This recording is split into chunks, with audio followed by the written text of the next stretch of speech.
Welcome guys sa ating educational webinar. So market update tayo.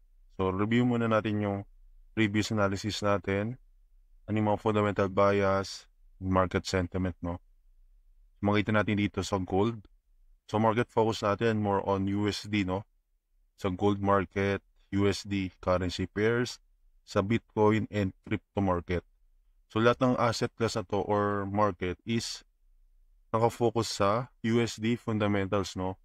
So, dapat inaaral natin yung impact ng mga economic data, mga fundamentals, catalyst, no?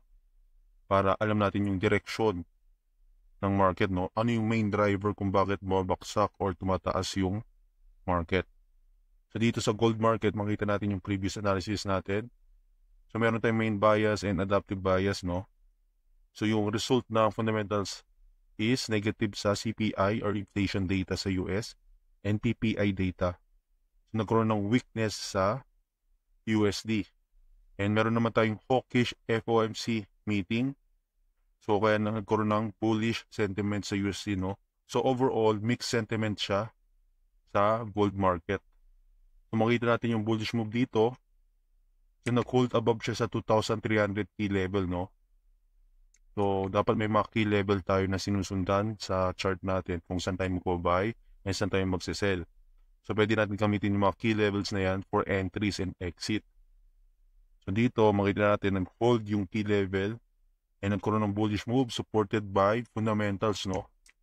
So, dahil sa negative CPI data, nagkaroon ng USD weakness, kaya nagkaroon ng bullish move sa gold market.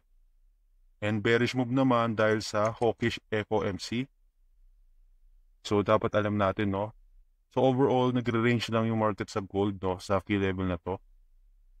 So, kailangan niya mag-break above sa 2,330 key level para mag-continue pataas. And also, kailangan niya rin mag-break below dito if mag-continue siya pababa, no? I-retest yung low na to. So, yung mga bias natin, no? Last week. So, for this week, no? Almost same lang yung bias natin or trading plan. So, i-move lang natin yan.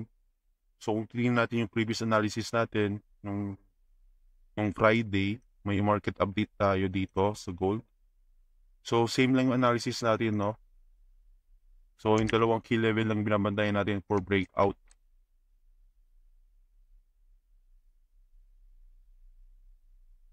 So, follow nyo lang yung profile natin, yung Facebook page natin, no? Para always updated tayo sa market analysis, no? And fundamental bias. So, yan makita natin dito. Sa DXY naman, makita natin yung impact ng fundamentals, no? Inverse lang sa gold. So, nagkaroon ng bearish move dahil sa lower CPI data and FOMC statement dahil hawkish yung statement, no? Kaya nagkaroon ng bullish move sa USD. Overall, nag-break above siya sa key level, no? Kaya bullish bias tayo sa USD. So, sa Bitcoin naman, makita natin sa weekly, no? So, alam natin nag-all time high ang yung Bitcoin market, no?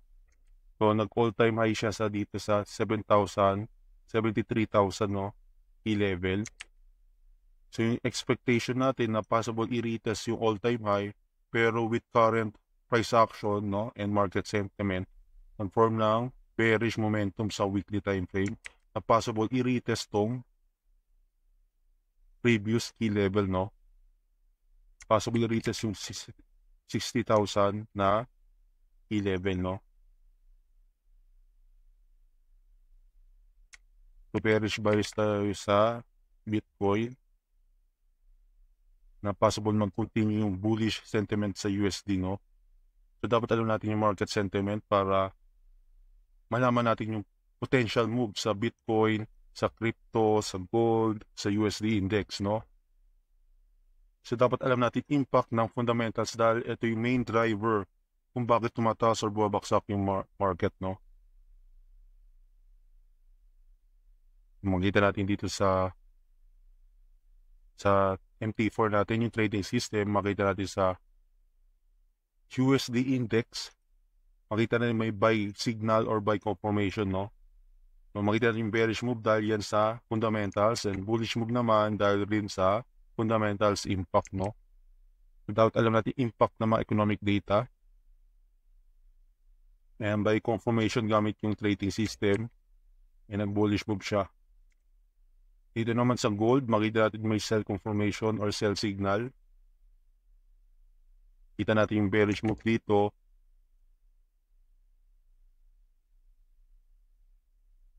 So, pwede na rin gamitin yung FX trading system for confirmation, no? Buy entries and buy exit. Kung saan maganda mag-entry and exit ng position. So, for this week, no, same lang naman yung bias natin. So, i-move lang natin to. So, list natin to. Tingnan natin.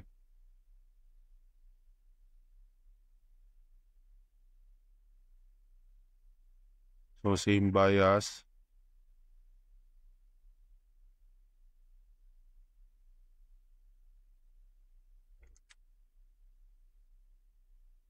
Same key level, 2,300 key level, yung first defense for buyers, no? If magpo-pull back yung USD or yung gold market dito, so possible na i-retest yung 2,300 key level. And for buyers, kailangan i-defend nila tong key level na to for potential continuation ng bullish move, no?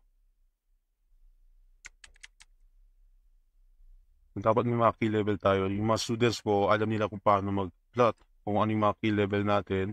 So, tuturo ko yan sa group natin, no? Sa private group. Makita natin yung bearish bias dito sa gold if nag-break below dito sa 2,300 key level. So, if nag-continue yung bearish momentum, no? Possible na mag-break dito sa 2,280 key level and continue pa pababa. Hindi natin yung next key level dyan is nandito. Nag-break below yan, possible na i-retest yan.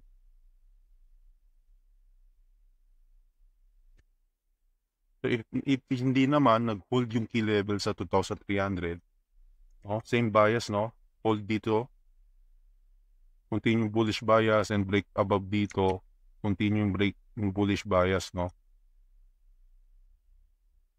So same lang, no?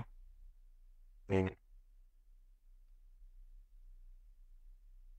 So wala masyadong economic calendar, economic data sa US. Tingnan natin yung economic calendar. So meron lang tayong jobs data sa Thursday, no? So, yung key data is most focused sa ibang currency. Halimbawa dito sa AUD, meron tayong interest rate decision. Sa CPI naman sa Eurozone. And CPI sa UK, interest rate decision sa SNB, no? Sa CHF, and interest rate decision sa UK. So, ayun yung mga key data, no? Dapat alam natin impact ng mga data na ito or fundamentals impact. So, expect na low volume sa USD dahil wala tayong masyadong fundamental driver sa market na ito. So, ayun yung bias natin sa gold, same lang. So, yan. Sa DXY naman, so possible na mag-pullback siya sa key level na to and continuing bullish bias. So, mark natin yung mga key level sa USD index. So, kapag trade tayo sa USD index, dapat alam natin yung mga currency pairs, no?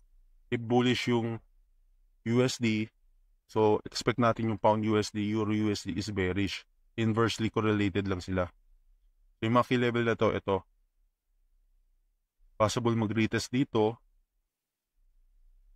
Lagyan natin ng possible retest.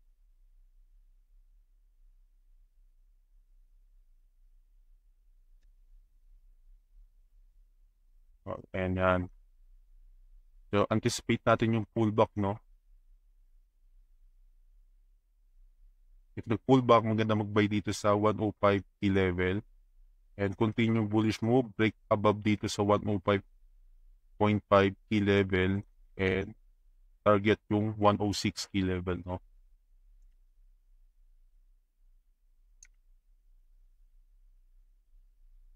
So, ayan yung bias natin sa USD. if mag-continue yung bullish sentiment, no? Dahil mostly price in na yung dovish na USD, no?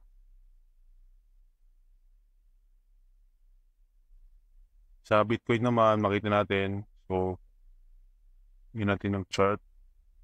So, sa weekly to So, makafocus tayo sa weekly time frame. So, if magkaroon ng continuation ng bearish move dito, possible na mag-bullish move muna yung gold. Wait lang.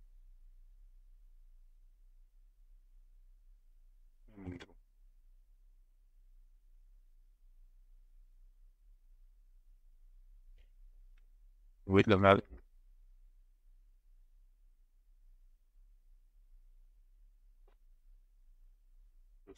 Sa Bitcoin,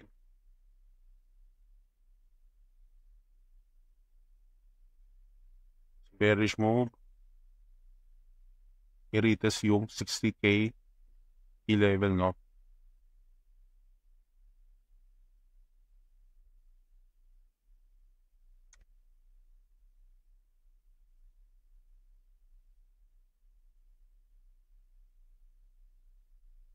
Sa higher time frame analysis ko sa gold market, sa Bitcoin pala. And dito naman sa gold, overall, nasa between key levels tayo, no? Wala tayong masyadong bias na bullish or bearish, no? If nag-break above dito sa key level na to, is doon tayo magiging bullish bias sa gold. If dito naman tayo nag-break below, dito tayo magiging bearish bias sa gold market. O pwede nyo i-trade tong high risk sell position dito sa taas. If i-reject ng gold, potential na i-retest yung 2,330, 2,300 key level, no? So, pwede tayo mag-sell position dyan. So, mas safe mag-sell dito if nag-break below sa 1,300 key level. So, yung mag-continue yung bearish momentum sa gold market, no? So, if hindi naman, mag-hold ditong 2,300 key level, i-retest lang yung 2,300 key level, no? And continue yung bullish move.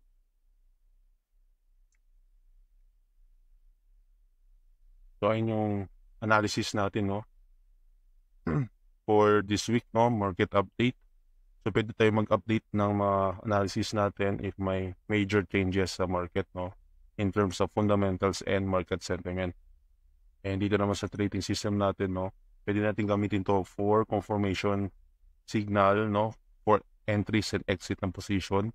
And may currency pips tayong gamit for real-time market data para always updated tayo sa sentiment ng market.